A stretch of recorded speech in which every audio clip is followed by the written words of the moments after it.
got to be kidding me. The world was more stable than it was 5 years ago. This is why, honestly, we don't concentrate on presidential speeches anymore, because blood shoots out of my eyes. Because I can't believe the Hollywood world we live in, where everybody allows him to get away with this. The world is more stable than it was 5 years ago? You mean like before Egypt was on fire?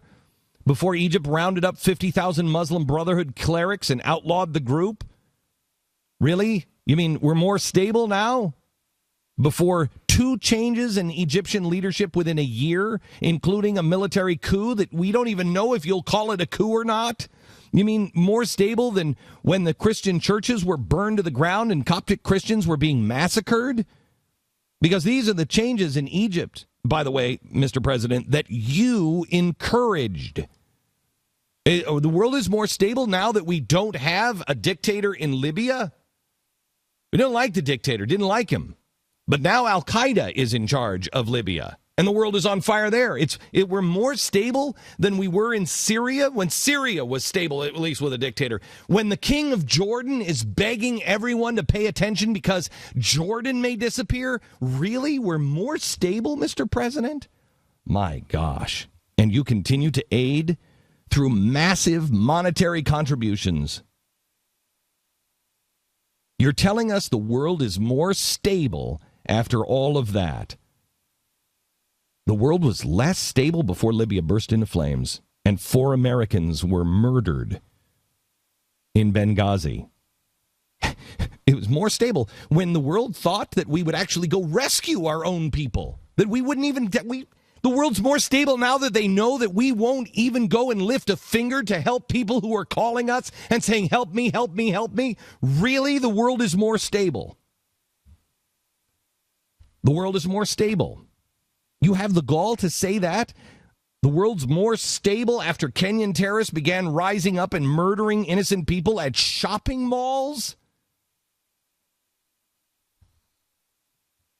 The world was really less stable before the Syrian civil war, which hundreds of thousands of people have been killed. Chemical weapons were used because we destabilized the world, Mr. President.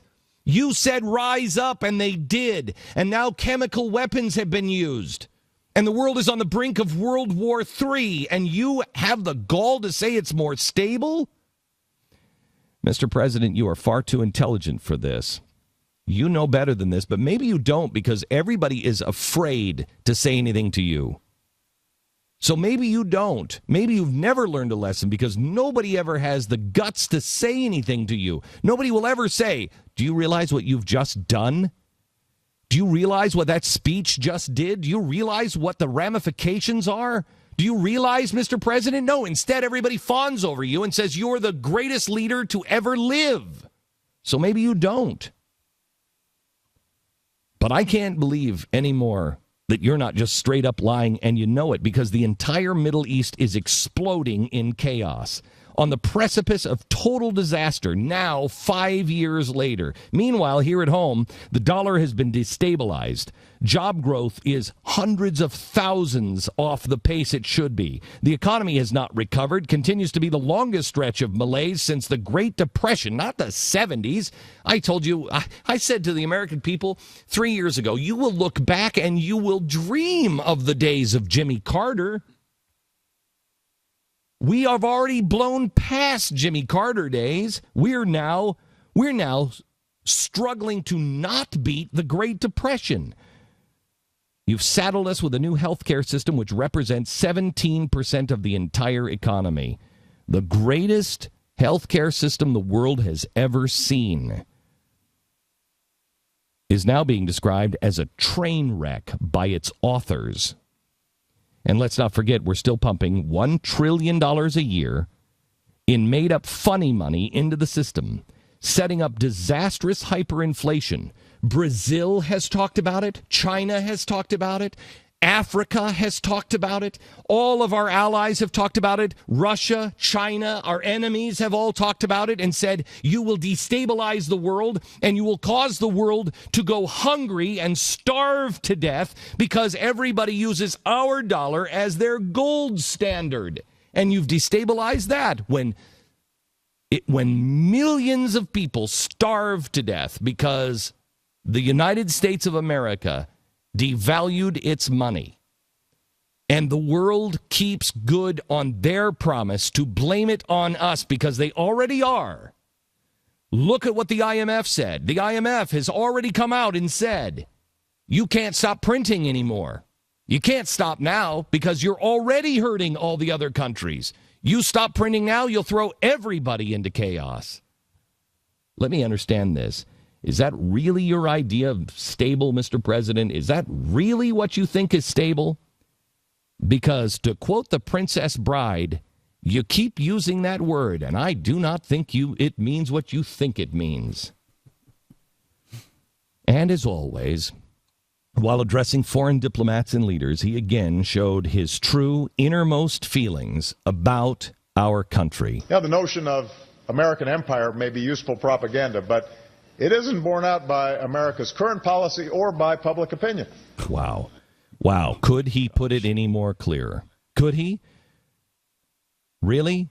Could he put it to you and the rest of the world any plainer than this? This notion of the American empire isn't borne by America's current policy. What president would ever say that? What? That's a tactic admission that in the past we have been, in fact, an American empire, an imperial nation. Will anyone ask the president that question? Is there a single journalist that will ask him? Or his trained lying minion, Jay Carney, which is a joke.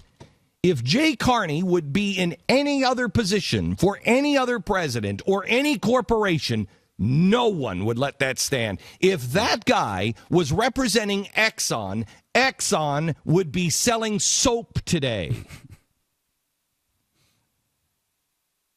Don't hold your breath for anybody asking the question because they're not going to. It won't happen. Instead, let me ask this question of 50% of our countrymen. I don't care what anybody has ever said about me. I was against George W. Bush. I thought he was, by the end of his term, I was just beginning to see what was going on. And I began to see the lies, and I began to see the mistakes that I had made, and saying, yes, let's destabilize, because they were lying to us. They weren't doing what they said. We were going over there to punish them, get the bad guys, and come home.